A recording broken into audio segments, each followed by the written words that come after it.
So we built resilience. We went through those 4 elements, and now we're facing a job interview. We haven't been there maybe for a while. It's a little bit new environment now. As you mentioned, things changed. Lots of these works are remote. There's hybrid system now. How neuroscience can help us to show our best on the interview? Yeah, well, I mean, neuroscience is fascinating, and it's really in its infancy, isn't it, in terms of how it is evolving, and we're learning new things every day. But what we do know is how your brain is wired, and also that it's an energy exchange. So when we think about the brain and neuroscience has loads to teach us in interviews, particularly if people are interviewing a lot of people. Your prefrontal cortex is the most hungry resource hungry part of your whole brain. And it can deal with kind of 5 things plus or minus 2, depending on, your physical state. So the person that you're talking to, if it's 3 p.m. in the afternoon, may be in a very different physical state than if it's first thing in the morning. And so that's really important to know. Are they going to be very sharp and analytical first thing in the morning? If you're in a slot before lunch, they might just be hungry and tired and no access to their prefrontal cortex. If you've got them in a 3 p.m. slump, again, they may be more open and less guarded and a bit more creative. So thinking about that, prefrontal cortex, what are the 3 things that you want somebody to remember about you? Because you want to stand out in the very best possible way.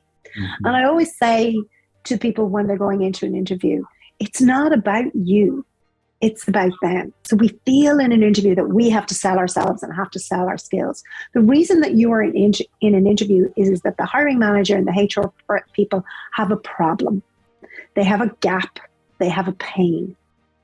So when you can figure out who is my customer, what is their problem, their pain, their challenge that they're trying to solve, and then what are the 3 things I want them to remember about me as the solution to the problem, the pain, or the challenge, then you start to feel like you are slotting into a round peg in a round hole, as opposed to you pushing yourself at someone.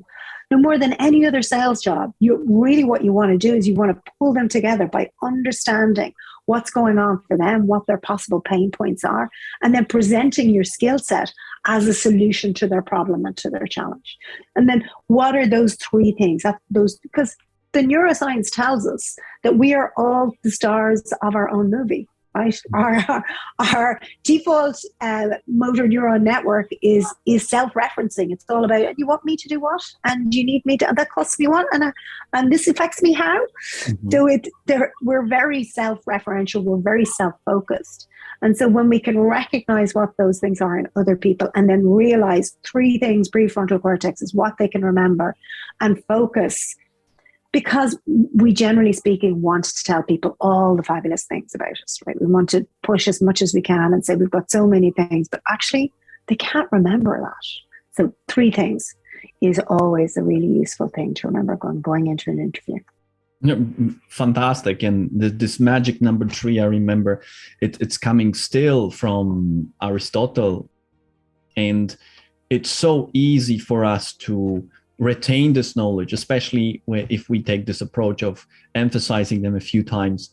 Also, the peak end rule, they say, finish on a very kind of high note. So make sure that the ending is very memorable for interviewers, and then consider it.